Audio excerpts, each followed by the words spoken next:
Hi, how you doing? Justin here. Welcome to IM-128, which is Just Use Sound to Improve Now Foundation 2. There wasn't a IM-127 video, just in case you thought you'd missed something or we'd made a bit of a boo-boo with the edits. Anyway, what we're going to be doing now is more ear training and kind of transcribing skills and using sound to improve your guitar playing.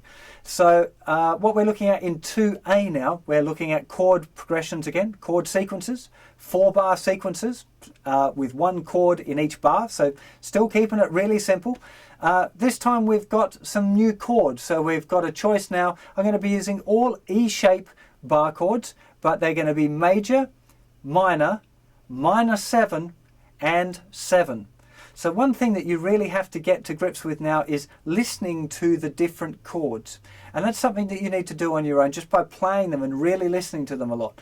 If you've got a jam buddy, a really great thing is doing the back-to-back thing. One guy plays a chord and the other one decides whether it's major, minor, minor 7 or 7, and then you keep kind of swapping backwards and forwards. Great game, great way to learn to play guitars. Ask Tommy Emmanuel, that's how he learned. So what you want to be doing is just literally play your major chord. Major chords always sound happy, right? And minor chords tend to sound a bit sad. 7 chords sound a bit kind of bluesy, a bit edgy. They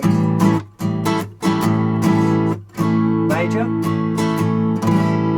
7.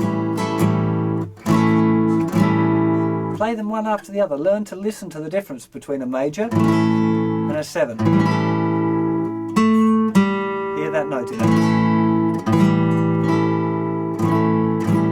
Really important to get your ear around that. Also with the minor and the minor 7. They're a little harder to tell the truth, and sometimes I muck them up. So, you know, you can be forgiven for mixing minor and minor 7 a little bit. But there is definitely a difference. They've got a different character, a different personality, a different flavour. It's kind of how I tend to think of those chords, as you know, their flavour of them, their personality. Are they kind of edgy or bright or happy or sad or smooth or whatever, you know? So have a listen to that. Remember, of course, that you should be stopping after the chord. So at the beginning you'll go stop, and then what's this note? Okay, it's a G, and then is it a major or a minor or 7? Listen to it again and try and figure it out. The second time, stop when it changes on the second chord. Stop. Listen to it. Find the note. Listen to it, it's up and down, just like we did before, but now we've just got more chord choices. So that's what we're doing for 2A.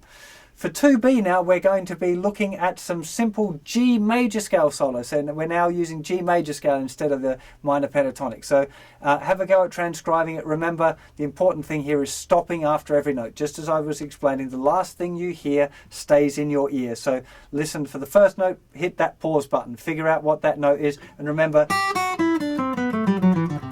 it will only be notes from G major, mostly on the thin strings too, just to keep it nice and simple for you. So just listen, hear the pause, find that note, you know, run through, oh, it's that one, okay, and then, you know, find the second one. Same drill as we've been doing before.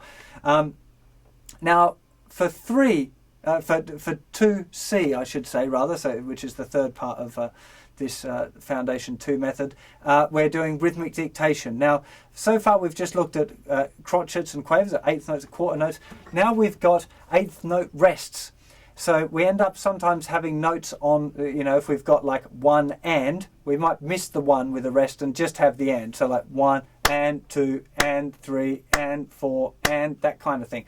If you're not sure about writing it down, there's a whole lesson about how to write down rhythms, which there's a link to on the lesson page for this 128. So you might want to check that out. It's the little one, the one that's worth, the rest that's worth half a beat is the one that looks a bit like a 7.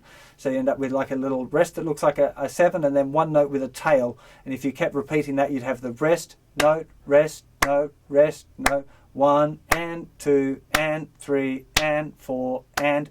So that would be the way to go about writing that down. But like I said, go and check that lesson on the writing of rhythms. If you get really into the rhythm thing, you can, I've got an ebook that you have to buy it, but it's a understanding rhythmic notation, which goes through all of that stuff right up to 16th notes and all the complex stuff that you can do with those if you decide to get into rhythm reading or you really enjoy that aspect. The other really important thing with the rhythm I wanted to mention is kind of like a cheat, which I did when I was doing rhythmic dictation at school, which is if you want to write down like 1 and 2 and 3 and 4 and, just write that, you know, literally 1 and 2 and on a bit of paper and listen to it, count along. Remember the big deal with rhythmic dictation is counting along yourself as you go. So actually saying out loud, as soon as you hear the clicks, 3 for the cowbell, you go 1 and 2 and then you can circle the 1, 2, 3 or the ands or whatever when the hits happen. That's a good way of kind of starting, and then figure out how you're going to write down those hits. It's the way I learned to do it. It's not a bad method. Better if you just learn it the right way and you learn how to write it as you go. But if you want a little cheat, then the writing down 1 and 2 and 3 and 4 and is a good little cheat. It makes it very effective.